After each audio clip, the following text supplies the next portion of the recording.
Get ready for dictation, please. 5 seconds. Start. Madam, through you, I just wish to answer the queries of the honorable member. I appreciate his concerns for the health sector.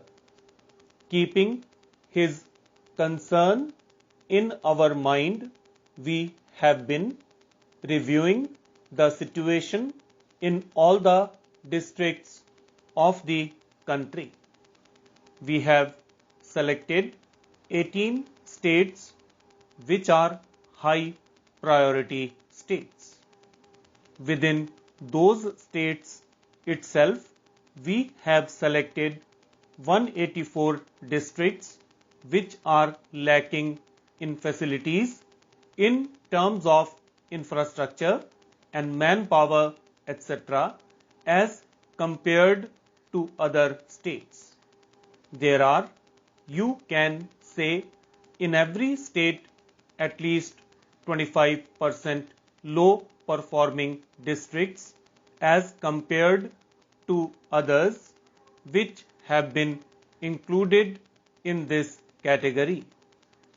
To improve the health infrastructure in these 184 districts in particular, we have been focusing on helping the state governments and also simultaneously monitoring the improvement there, whether it is improving the existing community health centers, primary health centers and sub-centers, or giving them finance for starting new primary health centers, sub-centers or the community health centers as per the population norms.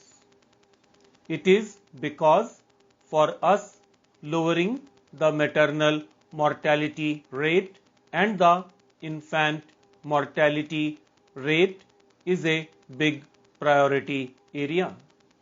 Simultaneously, we are ensuring that we have improvement in our manpower.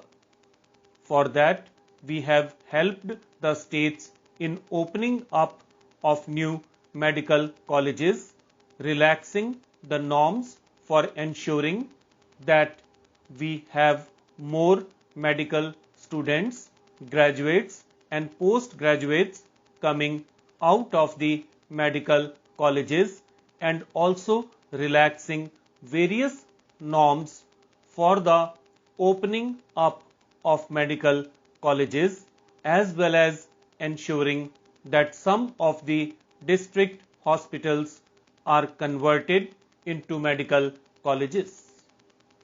Also, for improving the manpower, we have given some incentives to the doctors who are serving in the rural areas. Suppose they serve in the rural area for 1 year, they get a 10% incentive in their competitive examination for being eligible to become a postgraduate student, and that can continue for 3 years. In fact, they could get up to 30% incentive. There are similar other incentives.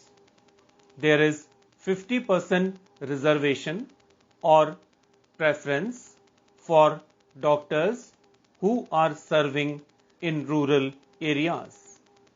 There are many more things like this which we have been doing and which we propose to do. There is a continuous process of monitoring whereby we send our specialist teams through the center. These teams have members not only from the government but also from the private sector, from the various organizations of the United Nations, and those who are helping in the health sector. We act on the various inputs provided by these teams from time to time, and we are in the process of continuous improvement. I agree with the honorable member's concern that there is definitely a need to further improve services in the primary health centers, and more particularly in the rural areas as well as in the tribal areas, but the process is already on and we are determined to improve them and take them to the best possible levels.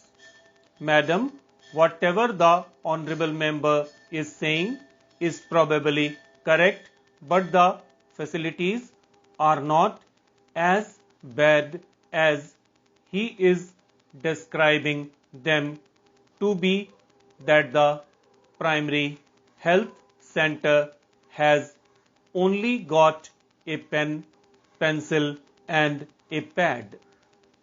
There was definitely a proposal by the previous government to send these doctors after they have finished their post graduation to these rural health facilities. But as per my information, the proposal was not pursued by the earlier government because of a lot of opposition from the doctors. Now we are reviewing the whole situation. We are in the process of discussing and deliberating upon this issue in our meetings and with our various officials in the ministry and with Indian Medical Association and various other related groups.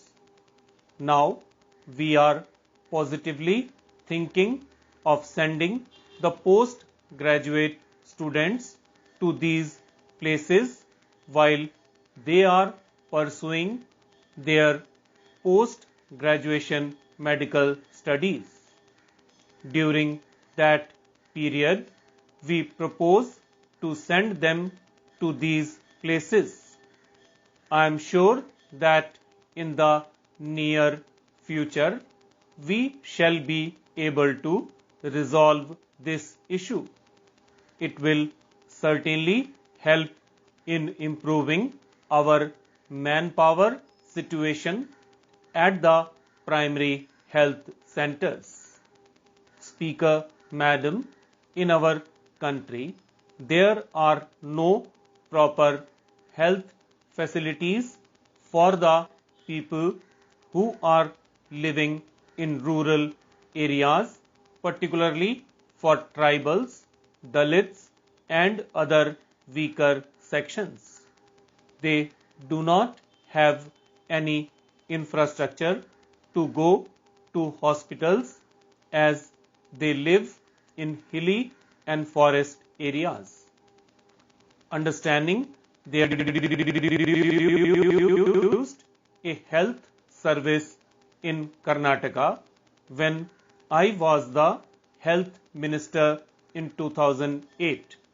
Therefore, I would like to know from the Honorable Minister whether the government proposes to introduce mobile health services in rural and tribal areas. Madam, I wish to inform you that there is already a provision in our scheme in which we provide at least 5 mobile medical units in one district, and if there is a demand from the respective state governments, then these mobile medical units are provided to the districts, particularly for the hilly and tribal areas.